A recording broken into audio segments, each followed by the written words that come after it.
cardiovascular screening throughout the entire session, session 1 and session 2. You will hear from our leading investigators in the field of cardiovascular disease talking about various aspects of, potential aspects of screening.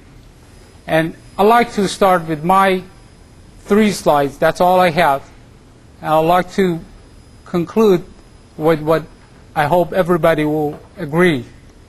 This is a schematic mission statement of our society, and I don't doubt even a second that everybody's dream is like that.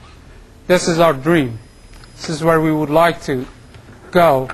Where we are today is here.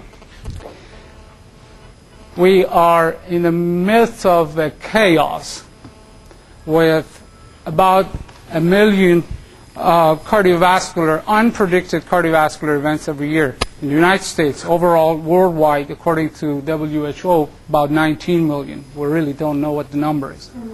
This is where today is perhaps the starting point of tomorrow, where we would like to be, where we'll be able to properly screen. And I named it VP screening, and VP stands for vulnerable patient, vulnerable plaque. This is something that everybody's getting. Still, this is going to be a very costly era for all of us who know how expensive these diagnostic techniques are. The next era that we anticipate and we wish again to see is the era that we would have preventive and prophylactic measures in place for a wide use without having to do all those of advanced intravascular invasive techniques. Perhaps with 1 or 2 biomarkers we would be able to put patients or apparently healthy subjects vulnerable or at risk on this, what I call polypill. I borrowed this from the publication that I'm sure you all have seen. And there has been about 140 patents from pharmaceutical company on polypill, and that tells me that this is perhaps the future that we will be leading to.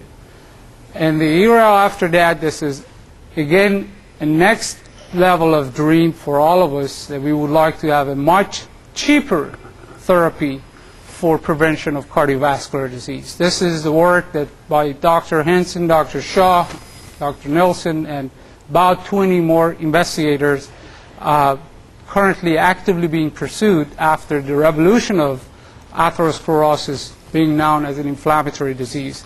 When we will have a vaccine against atherosclerosis, I don't know, but I know the answer is when we all put our best into it. This would be a collaborative project, just like development of a human genome project, as well as a vaccine against HIV project. We will have more on this later. Now, this is where we are, era of VP screening.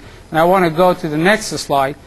My colleagues at the AEHA Public Relations helped me to create this name, the National Screening for Heart Attack Prevention and Education Program.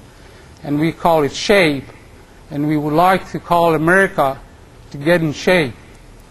This is not just a fancy word. You all have seen us, particularly myself, under the auspice of Dr. Willerson, Dr. Sells, and others from the University of Texas, Texas Heart Institute, have had 6 vulnerable plaque and vulnerable patient symposia. Today, this is my belief that we have sufficient diagnostic and tools that can help us to go through that pathway. Now, what is this path? What is this pyramid is going to tell us? We have been taught by NCEP and national guidelines how to treat risk factors. The message here is, while we respect risk factor therapy, we believe that the way to go after identification of vulnerable patients is not focusing on risk factors, rather than focusing on risk markers. Risk markers show a cumulative effect of known risk factors and unknown risk factors that we will learn in the future. This is where the bottom of the pyramid should focus on. The next level with the pioneering work of Dr. Rumberger, Dr. Fuster, and others, now we have imaging that is opening our way for seeing inside the plaque and seeing the whole body as a subject, not only a coronary artery or one single plaque. That is where our next step will be. And we are opening the way to the third level, which is intravascular, and we will hear about that in Ultimate IVUS meeting tomorrow here in this hotel. I would like to summarize my presentation that America Good in Shape is about a proposal that we would like for our faculties to start brainstorming. This is not a definite guideline. This is something that we've concluded after 6 conferences and meetings that we've led this group of interested scientists for identification of vulnerable plaque and vulnerable patient. I also have a small announcement to make, and that is our new way of communicating with all people in the field. I cannot overemphasize on the value of having easy access to information, with the fact that knowing last year, 2003, we had 4,393 papers published in the field of atherosclerosis.